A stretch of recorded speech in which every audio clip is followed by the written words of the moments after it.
cut up the steaks, sprucing steak. So I cut it up in goulash, cubed, equal sized. So just going to rinse it a bit and then start off the cooking. Rinsed, so off to the pot. Hello foodies, ek praat maar vandag Afrikaans hoor. Okay, die story is dit. Ek het 'n vriend, 'n ouerige vriend op Facebook. Hy is baie sieklik, hy het 'n hartprobleem en hy voel nie lekker hierdie weekie, so en hy kyk so af en toe my stories op Facebook hoe ek nou die kos load en so, en toe vra hy, toe sê hy toe kommenteer of hoe sê julle dit, toe comment Afrikaans, my taal. En toe gee hy my toch so 'n compliment van die kos lyk lekker en ek wens ek kan tot in die kombuis stap om vir my ietsie te maak op die stoof, want ek eet nou net take-outs. Ag, toe denk ons nou, ek en my sê, ag, kom ons kook toch vir hom. En toe vra ons vir hom sy menu en toe sê hy les toch 'n Hungarian goulash. So toe gaan koop ons beef. So ons is nou besig, of ek is nou besig om die Hungarian goulash vir hom te kook, en dan serve ons dit met pasta en peas and mushrooms as a side. En wat wil ek nog sê? Ek wil net sê, kom ons deel die ietsiekies wat ons het met nederige mense en ouerige mense wat nie vir hulle self kan help nie.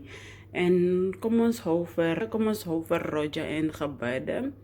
Laat die Here hom spaar en vir genesing en alles wat goed is vir hom op sy ouderdom.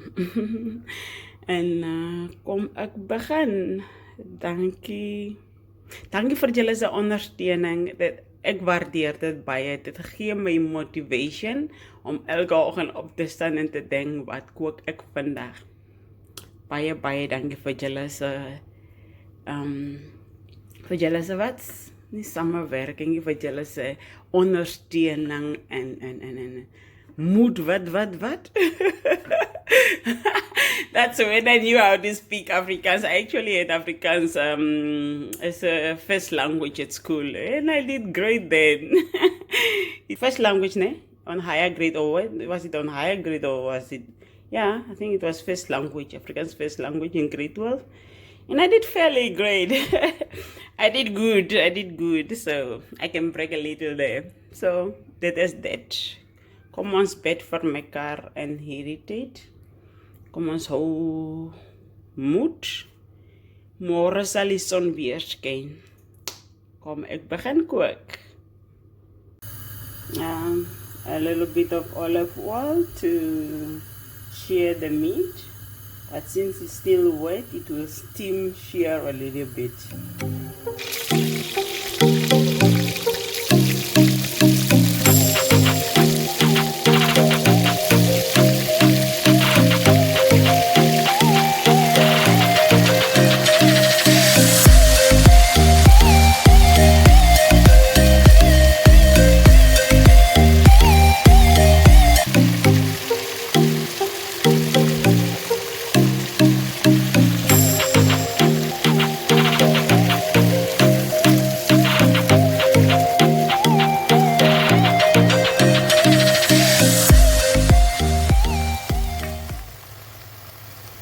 You see the steam?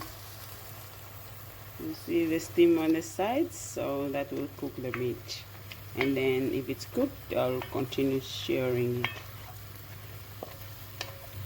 No water. I can leave it uncovered, or I can cover, but if I cover it, it will produce more steam. It will produce more steam and then cooking water. So I'll leave it uncovered for now because the process is long. See the steam it's creating? the water, the juices, or the juices, the water it's creating.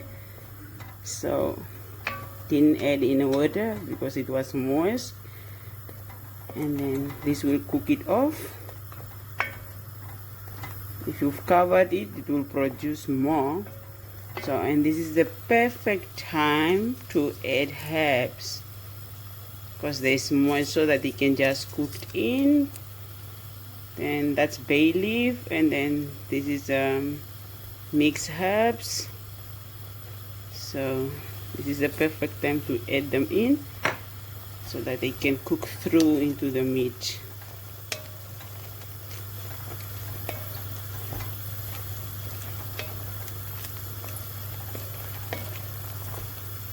I'll also grind in some fresh pepper, black pepper. I'll grind it in now while it's steaming. Here it is, simmering off nicely, and the flavor, the herb that I used there, it was rosemary and garlic mixture. So, but I'm going to add in an extra 3 cloves of garlic now while it's steaming, so that it can infuse the meat. I've grated in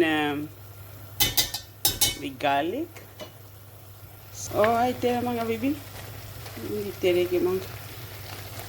The water is reducing. The water is reducing. So I'll add the onions and start frying it off now. The water has reduced. The water that was produced by the steam, it has reduced, so I'm just going to braise it off a little bit. I don't want to overpower the flavors, because we Africans, we love flavor. When you go to the restaurants, their food is less flavored. They don't even have Tabasco in the shops. So I'm not going to overpower the flavor here. I'm just going to keep it minimal. So with natural flavor, so I'm just going to braise it on low heat a little bit, just on low heat. Here is the meat on low heat. I'm satisfied at this stage. Here is to the chopped up vegetable tray. This is red bell pepper. It was just a quarter which was left in the fridge. Onions cubed, carrots cubed, green bell pepper cubed, chili for the heat, my favorite, cubed, the tomatoes, tomato, same thing. The tomatoes, I'm going to slit it open here to de-skin it, because we are preparing for someone else. You have to give them restaurant class. So that's what I'm going to do now. Boiled hot warm water, going to do it now. So let me put this in the pot for it to cook off or braise off and release flavors before I add the stock, the beef stock, just to give it that extra beefy flavor. I'm going to add in the veggies and then continue braising without adding any water to it. There we have all the vegetables in, so I'm going to increase the heat a bit. Yeah.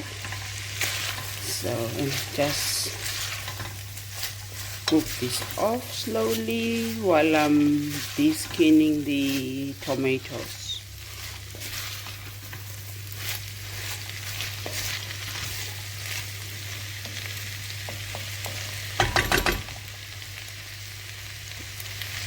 Just balance the heat off there while I'm de-skinning the tomatoes. Here is to the small incisions. Small incisions just to de-skin it. You don't want to feed people's skin, tomato skin. It's made me laugh. It was pure laziness, so let me not try to find an excuse for it. But good food, you must de-skin the tomatoes. Especially in our household, Mesak does not like tomato skins, so one of the reasons I have to do it this way. He always sort it out. So let me just wait a few minutes, 2 minutes, was it a few seconds? I'll know when it's ready to start popping up there. Opening up a bit, you'll see, yeah, like on this one you'll see it's opened up a bit. Then it's ready to take out and then de-skin. While the tomatoes are warming up there, I'm back to the pot. It looks fantastic. The camera is actually not doing it justice. Too much steam probably in the angle I'm at, in the light. Now this pot decided to steam. Okay, here we go. Since they say the Hungarian goulash main requirement is smoked spices, they say hot smoked paprika, and I've used the chili cube, but the chili is there, so I'm just going to add 1 full tablespoon of smoked paprika.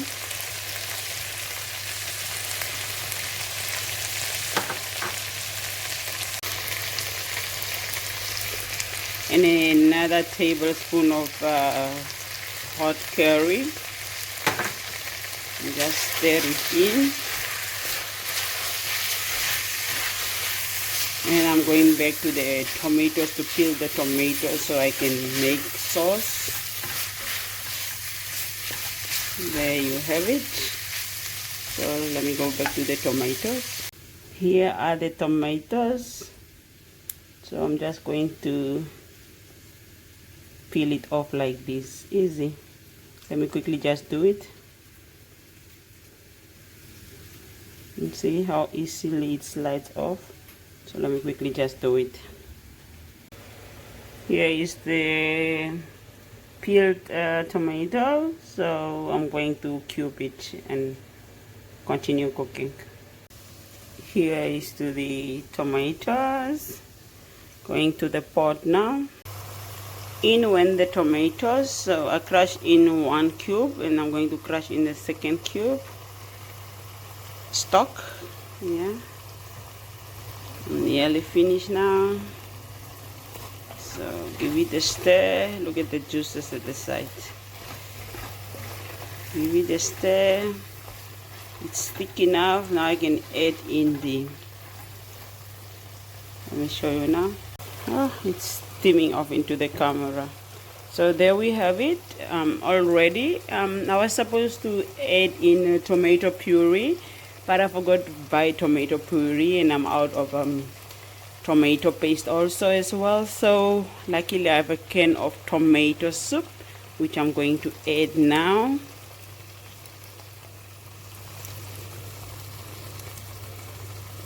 Always have cans in the house for these unexpected times where you are out of something.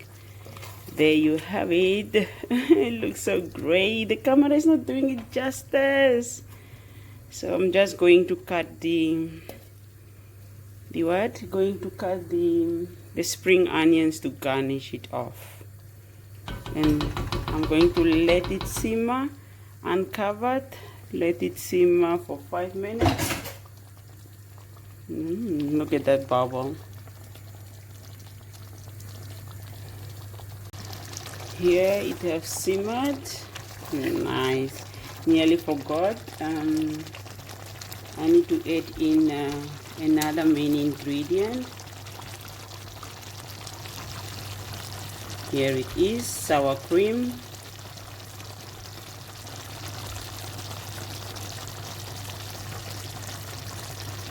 I'm going to add 3 tablespoons.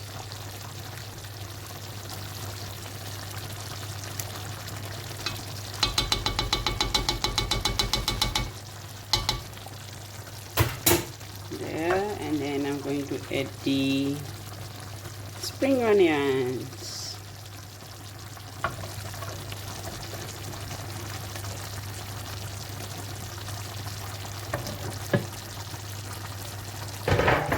There is to the Hungarian It's overcooked now, so I'm just going to switch off the heat because the pot is hot. It can warm the sour cream. Yum.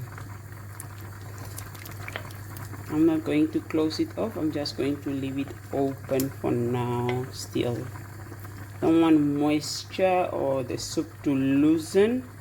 I love the consistency there. You see, it's nice thick, because if I close it off it will reduce the sauce and make it more runny. So there is to my Hungarian goulash. This side will be buttered beans. I'm just braising it, and then add 1 clove of garlic and salt and pepper. If I had Parmesan cheese, I could have used that, but unfortunately I don't have, so I'm going to only season it with garlic, pepper and salt. Here we have the beans.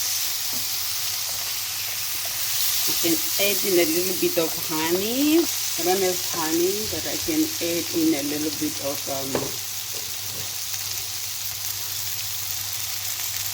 maple syrup. Just add in a little bit of maple syrup just to reduce on the greeniness, because I just tasted one there, just to make it a little sweet.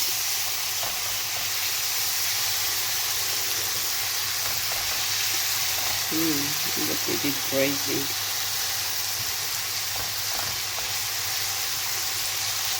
Don't overcook your greens. They should still have that the crunch. So don't overcook it too much. You take it. The steam. Okay. Oh my gosh. It went in again. Let me take a fork. I am not Master T, and I will never be Master T. It's too hot.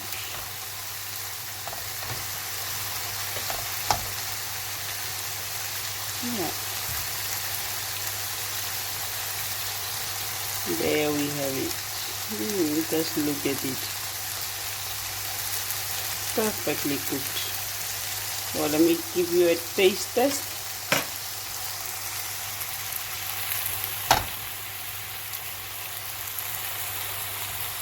Here on the side, cooling off.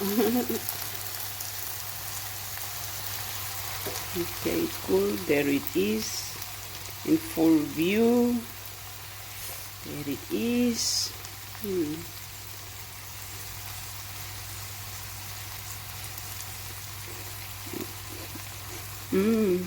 Oh my gosh. Oh, yum.